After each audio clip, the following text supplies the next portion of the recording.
बात करेंगे महाराष्ट्र की राजनीति और समाज को झकझोर देने वाले एक ऐसे मामले की जिसने कई गंभीर सवाल खड़े कर दिए। एक ऐसा शख्स जो खुद को ज्योतिषी बताता था, जिसकी पहुंच सत्ता के गलियारों तक बताई जा रही थी और जो कई बड़े नेताओं के संपर्क में माना जा रहा था, अब वही व्यक्ति बलात्कार और यौन शोषण जैसे गंभीर आरोप में गिरफ्तार किया गया है। ये मामला सिर्फ एक अपराध की कहानी नहीं है, बल्कि सत्ता, अंधविश्वास और कथित संरक्षण के खतरनाक रिश्ते की ओर इशारा करता नजर आ रहा है। जी हाँ, नमस्ते नमस्कार, मैं हूं विदित सिंह और आप देख रहे हैं 4PM महाराष्ट्र। जी हाँ, नासिक पुलिस ने स्वघोषित ज्योतिष अशोक खरात को गिरफ्तार कर लिया है। उस पर महिलाओं के साथ यौन शोषण और बलात्कार के गंभीर आरोप लगाए गए हैं। पुलिस जांच के दौरान एक बड़ा खुलासा तब हुआ जब आरोपित के पास एक पेन ड्राइव बरामद हुई। बताया जा रहा है कि इस पेन ड्राइव में करीब 58 आपत्तिजनक वीडियो मिले हैं। अगर जांच में ये सब सही साबित होते हैं तो यह मामला बेहद गंभीर और चिंताजनक बताया जा रहा है। बता दें कि पुलिस अब जांच कर रही है कि ये वीडियो कब और कैसे बनाए गए। पुलिस अभी जांच कर रही है कि ये वीडियो कब और कैसे बनाए गए। क्या इनमें किसी तरह का दबाव या धोखा शामिल था और क्या इस पूरे नेटवर्क में अन्य लोग भी जुड़े हुए हैं। जांच एजेंसी इस बात की भी पड़ताल कर रही है कि आरोपी ने अपने प्रभाव और पहचान का इस्तेमाल कर पीड़ित महिलाओं को डराने या चुप कराने की कोशिश तो नहीं की। इस मामले को और ज्यादा संवेदनशील बनाता है आरोपी की कथित राजनीतिक पहुंच। जानकारी के मुताबिक कई राजनीतिक नेताओं की उसके पास आवाजाही बताई जा रही है।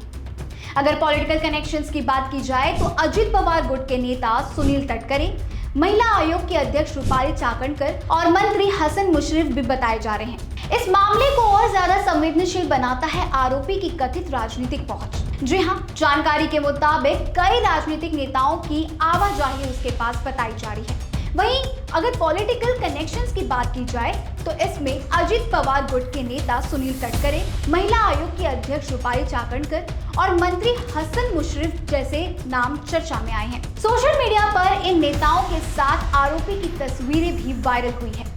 हालांकि ये साफ करना जरूरी है कि तस्वीरों या मुलाकातों का मतलब किसी अपराध में शामिल होना नहीं होता, लेकिन सवाल जरूर खड़े हो रहे हैं। इसी के साथ अगर इसे सुपरस्टिशन एंगल की ओर से देखें, सूत्रों के अनुसार आरोपी ज्योतिषी के कहने पर कुछ नेताओं द्वारा अंधविश्वास से जुड़े काम करने की बातें भी सामने आई है। पूजा पाठ, विशेष अनुष्ठान और यहाँ तक कि शरीर को नुकसान पहुंचाने जैसा चौंकाने वाला दावा भी चर्चा में है। यही वजह है कि अब यह मामला सिर्फ अपराध नहीं, बल्कि समाज में फैलते अंधविश्वास और प्रभावशाली लोगों की भूमिका पर भी बहस छेड़ रहा है।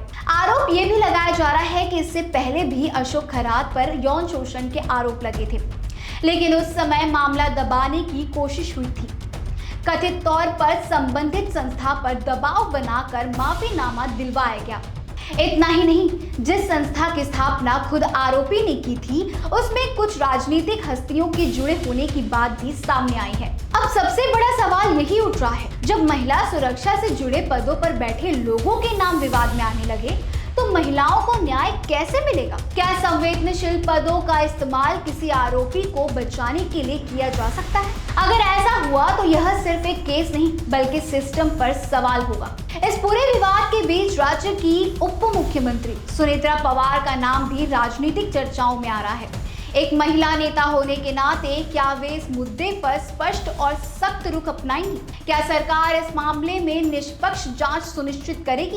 इन सवालों के जवाब अब जनता जानना चाहती है। ये मामला इसलिए भी महत्वपूर्ण है क्योंकि इसका असर सिर्फ राजनीतिक तक सीमित नहीं है। ये समाज के उस भरोसे से जुड़ा है जहां लोग आस्था और विश्वास के नाम पर किसी व्यक्ति को अपनी निजी जिंदगी तक सौंप देते हैं। अगर उस विश्वास का गलत इस्तेमाल होता है तो उसका असर पूरे समाज पर पड़ता है। वहीं विपक्ष के द्वारा देखा जाए तो यूबीटी शिवसेना के प्रमुख नेता संजय राउत ने तीखा हमला बोला और अपने सोशल मीडिया एक्स पर लिखा, महाराष्ट्र की एप्स्टीन फाइल।